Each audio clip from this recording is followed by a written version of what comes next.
In the last few months, I built a variety of projects using microbit and LED matrices. In this video, I'll share what I've learned about connecting them effectively. These are 3 ways to connect your microbit to a NeoPixel-style LED matrix that uses a 3-pin JST connector. I'll walk you through each method, show you how it's done, and rate them based on sturdiness and reusability. But first, let's take a look at the connections of the LED matrix. Each LED matrix has 3 wire sets. The bottom set includes green labeled D in for data, red 5 volts, and white ground. The top set has a green D out wire for chaining more panels. The middle set connects to an external power supply if needed. For a single matrix, only the bottom set of wires is needed. To connect, red goes to 3 volts, white to ground, and the green wire goes to pin 2 or any other pin on the microbit. Now let's explore the different ways to connect the 2 devices. Method 1, Crocodile clips. Like in many other microbit projects for beginners, I'll start with using Crocodile clips. First, I attach them to the microbit. Next, I cut off the JST connector from the LED matrix, strip the wires, and connect the clips to the wires. Make sure you don't mix up the colors. So let's test this setup.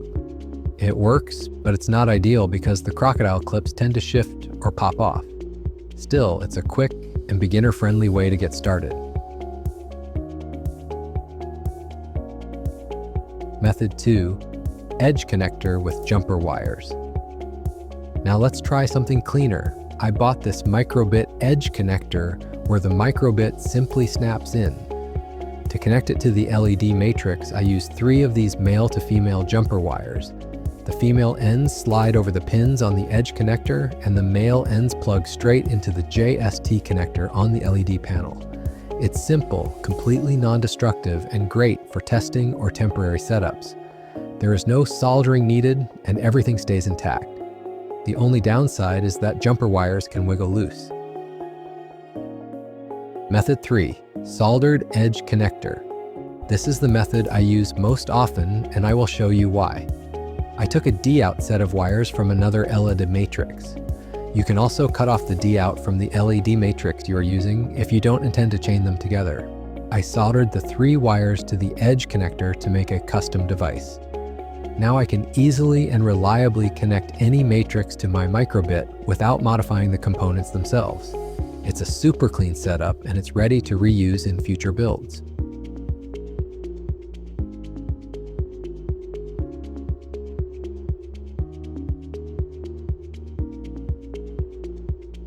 I've used the soldered edge connector in several projects, and it's a really versatile option.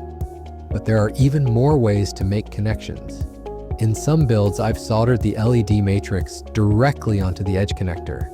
And in one case, I even soldered an LED chain straight to the microbit itself. I wouldn't recommend that last method though. It's not ideal if you want to reuse your microbit in future projects. In a follow-up video, I'll show you how to connect multiple matrices and how to power them properly using a 5-volt external USB supply. Which method would you choose? Let me know in the comments, and don't forget to like and subscribe for more tips and microcontroller projects.